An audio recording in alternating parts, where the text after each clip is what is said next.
আওয়ামী লীগ আমলে প্রতি বছর দেশ থেকে বিদেশে পাচার হয় ১৬ বিলিয়ন মার্কিন ডলার। কিন্তু ঠিক কী প্রক্রিয়ায় এই অর্থ নেওয়া হতো ভিনদেশে? সম্প্রতি শেখ হাসিনার ভাগ্নি টিউলিপ সিদ্দিকের একাধিক ফ্ল্যাট নিয়ে তদন্ত চালাতে গিয়ে বেরিয়ে আসে এর উত্তর জানিয়ে প্রতিবেদন প্রকাশ করেছে যুক্তরাজ্যের সানডে টাইমস পত্রিকা। জানা যায় এখানেও অর্থ পাচারের হাতিয়ার দেশের সেই পুরনো উদ্বেগ অফশোর কোম্পানি। বেরিয়ে এসেছে সালমান এফ রহমানের ছেলে শায়ান সহ একাধিক প্রভাবশালী ব্যবসায়ীর নামও।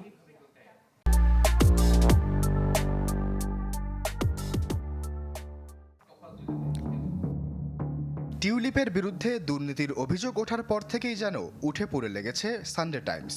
শুধু কয়টি ফ্ল্যাট তার দখলে সেটি প্রকাশ করেই ক্ষান্ত হয়নি, এবারে বেরিয়ে এসেছে কী উপায়ে সেই ফ্ল্যাটগুলো কেনা হয়েছে। যুক্তরাজ্যের হ্যামস্ট্রিড এলাকায় যে ফ্ল্যাটটিতে থাকতেন টিউলিপ, সেটি তাকে দেয়া হয় উপহার হিসেবে। সেই ফ্ল্যাটের নারী নক্ষত্র বের করেছে টাইমস। দেখা যায় ২০০০ সালে প্রায় ২.৫ লাখ পাউন্ডে ফ্ল্যাটটি কিনে নেয় পেড্রক ভেঞ্চার্স নামে একটি অফশোর কোম্পানি। ২০১৬ সালে পানামা পেপারসে ফাঁস হওয়া এক নথিতে দেখা যায় এই কোম্পানির সাথে জড়িয়ে আছে দুই বাংলাদেশি ব্যবসায়ীর নাম। তারা হলেন নাসিম আলী ও মাসুদ আলী নামের দুই ভাই। বাংলাদেশে শ্যামলিমা লিমিটেড নামে একটি প্রতিষ্ঠানের মালিক তারা। এ দুজনের নামে আরও একটি অফশোর কোম্পানির হদিস মেলে, যার নাম হারবার্টন এসএ। এই কোম্পানিটি থেকে বড় লোন নিয়ে ফ্ল্যাটটি কেনে পেড্রক ভেঞ্চার্স, এরপর বন্ধ হয়ে যায় সেটি। ৫ বছর পর রাতারাতি হারবার্টন এসএ কোম্পানিটিও বন্ধ হয়ে যায়। কাকতালীয়ভাবে এই ঘোষণার ২৪ ঘন্টার মধ্যে ফ্ল্যাটটি হস্তান্তর করা হয় মঈন গনি নামের হাসিনার অনুগত এক আইনজীবীর কাছে। আর এই মঈন গনির কাছ থেকেই ৪ বছর পর ফ্ল্যাটটি পান শেখ রেহানার মেয়ে আজমিনা, তার কাছ থেকে টিউলিপ।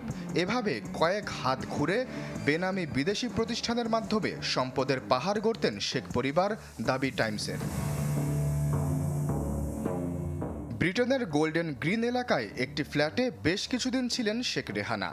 ২০১৬ সালে ১.২ মিলিয়ন ডলারে সেই ফ্ল্যাটটি কেনেন সালমান এফ রহমানের ছেলে শায়ান রহমান। এছাড়াও মেফেয়ার অঞ্চলে ২৭ মিলিয়ন ডলার ও গ্রসভেনার অঞ্চলে ৪২ মিলিয়ন ডলারের দুটি ফ্ল্যাট আছে তার। শায়ানের বিরুদ্ধে অভিযোগ, দেশ থেকে ৮০ মিলিয়ন ডলার বিদেশে পাচার করেছেন তিনি।